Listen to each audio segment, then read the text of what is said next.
حضرت be be کے صبر کا واقعہ۔ ایک بار حضرت فاطمہ رضی اللہ تعالی عنہا نماز پر بیٹھی رو رہی تھی۔ ان کی آنکھوں سے آنسو بہہ رہے تھے اور ان کی چھاتی آنسوؤں سے بھر گئی تھی۔ اسی سمے حضرت محمد صلی اللہ تعالی علیہ وسلم حضرت فاطمہ رضی اللہ تعالی عنہا کے گھر تشریف لائے اور ان کے کمرے میں داخل ہوئے۔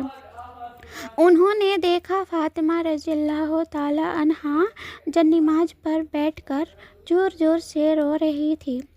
تب وہ حضرت محمد صلی اللہ تعالی علیہ وسلم فاطمہ رضی اللہ تعالی عنہا سے فرمایا، اے میرے جگر کے ٹکڑے فاطمہ، تم اپنی نماز کو کونا اٹھا کر دیکھو۔ حضرت فاطمہ رضی اللہ تعالی عنہا جب نماز کا کونا اٹھایا تو وہ حیران رہ گئی۔ انہوں نے کہا، ابا جان، یہ کیا ہے؟ یہاں تو پگھلتا ہوا سونا ہے۔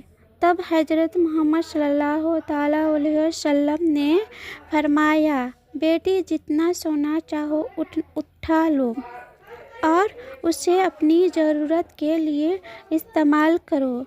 اس سے اپنا گھر چلاؤ اور دنیا کی آرام عیش شان و شوکت کا جو بھی چاہے لے سکتی ہو۔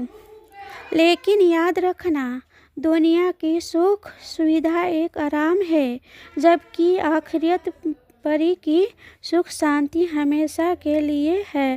اب تم خود سمجھو بیٹی، کیا تم دنیا کی سکھ شانتی چاہتی ہو یا آخرت کی سکھ شانتی چاہتی ہو؟